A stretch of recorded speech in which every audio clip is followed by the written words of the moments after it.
Third topic of the day, brought to you by Patreon.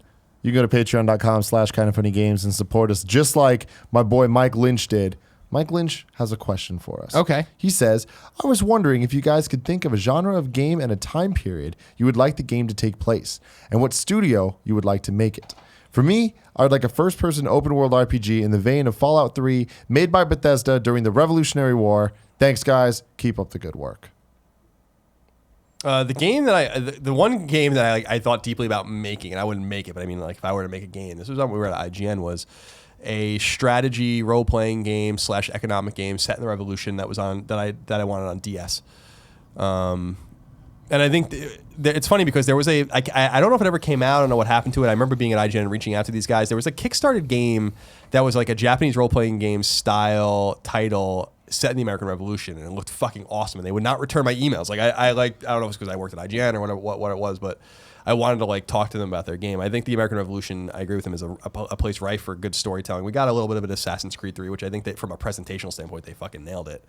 But I always thought a mildly supernatural, so not quite Final Fantasy Tactics, not overt magic use and crazy creatures and stuff, but like some sort of like kind of supernatural grid-based, turn-based strategy role-playing game set in the Revolutionary War and you play with the Patriots and the rebels. Or the Patriots rather, and the Redcoats, I think would be fucking awesome. It'd be totally awesome, but like some weird mysticism in there that would allow it to be more fun than shooting just a musket you have to reload for 45 seconds, which would, is the reason why you can't have a first-person shooter in that era, for instance. So I agree with them. I think that would be a great time to explore. I think that would be a compelling time to explore, especially now. And it's probably done on PC a little bit, but we don't see that in the console space at all. I can't think of one game that took place in the American Revolution other than Assassin's Creed 3 on console. I could be wrong, but I'm sure maybe it exists, but I can't think of it. So, third person action adventure. I'm giving this to Sucker Punch. I'm giving Sucker Punch this. Okay. So think Infamous, right? And I'm gonna stick with superheroes. I'd want it to be in the 30s, 40s, New York / Metropolis, whatever.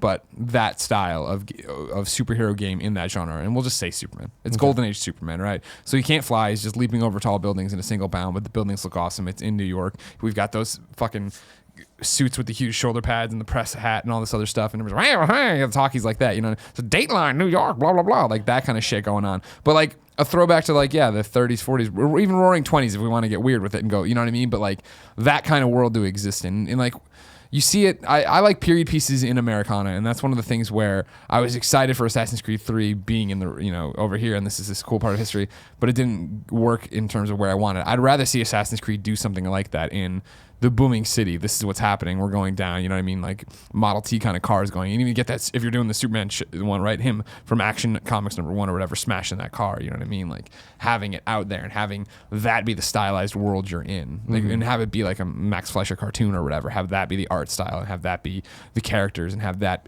girls in those pencil skirts and that kind of outfit and being in that version of America, which I don't think's been explored long enough or well enough in games. Like our Mafia games will take us back closer to that time, not in that time, but close to that time, and have us exist. But to be able to be around that and have exist in New York and tell maybe don't even do Superman, just do a superhero period piece in that kind of world and what that would look like and what's going on and dealing with corruption and the mob and that kind of thing. I think that'd be cool. Yeah. This is like the most cop-out answer ever, but because I'm using an already established franchise and people have talked about this specific thing for so long, but I would absolutely love a Romeo and Juliet-esque Zelda where it's Zelda future stuff.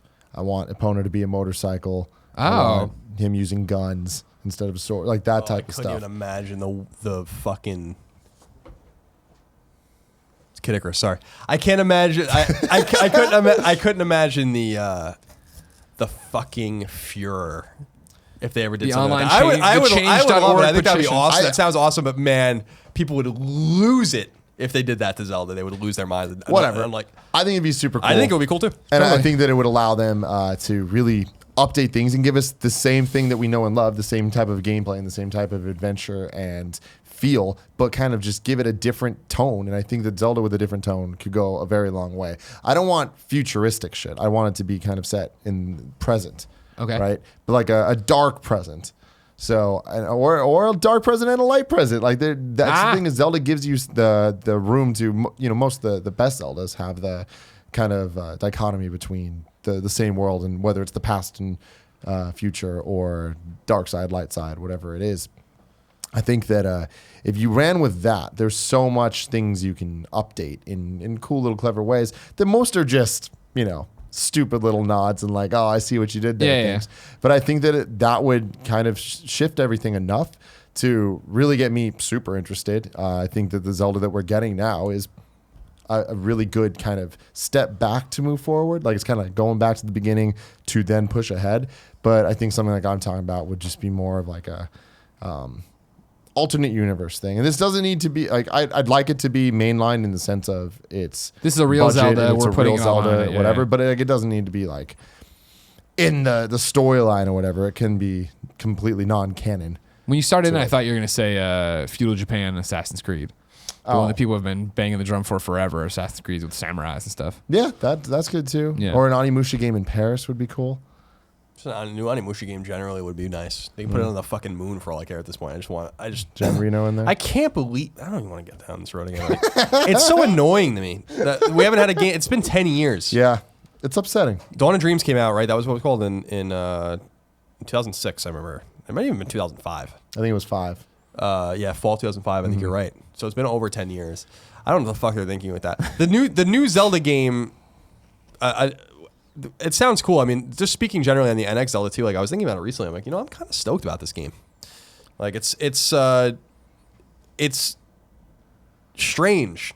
Like I remember when I played it at E3, I'm like, this is strange. This doesn't even feel like Zelda at all. It's way more mechanically complicated than any Zelda game I've ever played in my life, which is cool. Like it looks fun.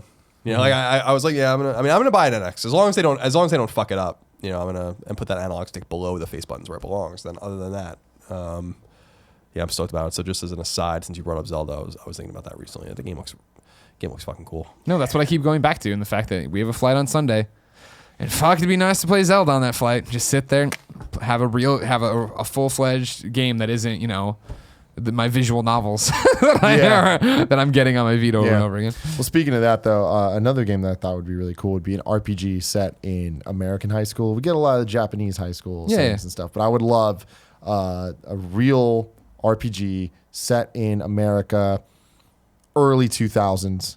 So when I was in high school, sure, that's what I want. I just want, because like that's why you're excited for Y2K. Playing Emily is that looks awesome. But playing Emily is Away, like I love that idea. Yeah, and, like, if they took that but actually fleshed it out and made RPG out of it, right. I think that there's so much you can do there. Gameplay mechanics involving downloading music and making mixtapes for girls, and like really getting into it. Dude, that does sound. You got to play Saturday Morning RPG, like. That game it's on Vita, it's on Vita. It's on PS4. It's on PlayStation 4 too. Okay. You should. It's exactly what you're describing. All right, let me get into like that. and a lot of it takes place in school, but like it's more 80s ish, so it's not quite like the era you want. I like but the gameplay of making mixtapes. But the mechanics are cool. Like you have a bunch of different weapons that are like based. Like you can have a ruler or like a compass that you would draw circles with, and like they all have different rules and stuff attached to them. A compass. A compass? It's that. No, I need a compass. A compass. Like a computer. But remember, so like you should look at that game. Is really cool. You should look into that game. Yeah, it's a really neat game. I think and it's 5 episodes. You can beat each one in like a few hours. Not even. It's really cool. Very cool. let's both play it on our flight. I'm down. Another idea I've had for a long time, and it's just Transformers, but if you took the Transformers IP out of it, I don't feel like we've ever gotten a really, really good, fun mech game that's not overly complicated. Zone of the Enders is close for what I'm talking about, but even that, it ended up being either a bit too convoluted in the controls, or in like number 2 went a little too far down the anime hole, which is the other thing of like we haven't gotten a mech game that I feel like doesn't either do that as well. I would want a game that is based in like steampunk era times, like when like with trains and all that stuff, but it's Transformers, but they're not Transformers. There's robots that turn into things, and the robots in disguise, but actually really sticking to the robots in disguise part of it. So it is a stealth game, but you're this giant ass mech, but you have to get places without people seeing you. So you have to be really careful about people finding you. But because it's like back then, information doesn't travel that fast. So if people find you in the woods and you're a train, you're okay. You got a while to get out of that area, and like then those people would be like, "Oh, we saw this like giant robot thing," and then people wouldn't believe them and stuff. Sure, And sure. I haven't thought too much about this. Yo, there's trains going through the woods with no tracks. But like with the trains or cars or like planes, what they were back then and all that stuff. So I think that it could be cool, but it's stealth based and it's more about like these alien creatures that transform into things, but like they're trying to escape. I don't know what, but I think it'd be fun. I think that there's a lot to be had there, and like we don't get too many games in that world. Recently what was the game you were playing? The SteamWorld Dig. Oh, SteamWorld Dig. And then there was the other one, SteamWorld Heist, right? or whatever. Yeah, those are cool. But I'm talking a bit more. I have not played Right. Heist yet. It's supposed to be excellent, but I have not played it yet. Any other ideas? I'm all out. No. Do you have any ideas, Big Kev Dog? No. No. Never get enough 80s games. Always a fan of 80s games. Yeah. Neon. What was it? The Blood Dragon? Far Cry? Oh yeah, Far Cry Blood Dragon. That type of stuff's awesome. Yeah, it'll be interesting to see with like the success of Stranger Things. I'm not gonna say the stupid one. I want to make fun of Stranger Things, and then Oxenfree. If you'll see more games coming up that are akin to Goonies, akin to, hey, here are normal kids in this situation. How do we? That's popular right now. The callback to the '80s, or just being younger and being in high school. How do we take that and put that into a video game and make it different, and not have it be, it's no offense to Oxenfree, but how simplistic that is. What if you did do it and you did an RPG about it? You did do a class-based thing where you're moving around and doing this. I think Life is Strange also kind of Sure. falls Yeah. into that Yeah. category. Cool.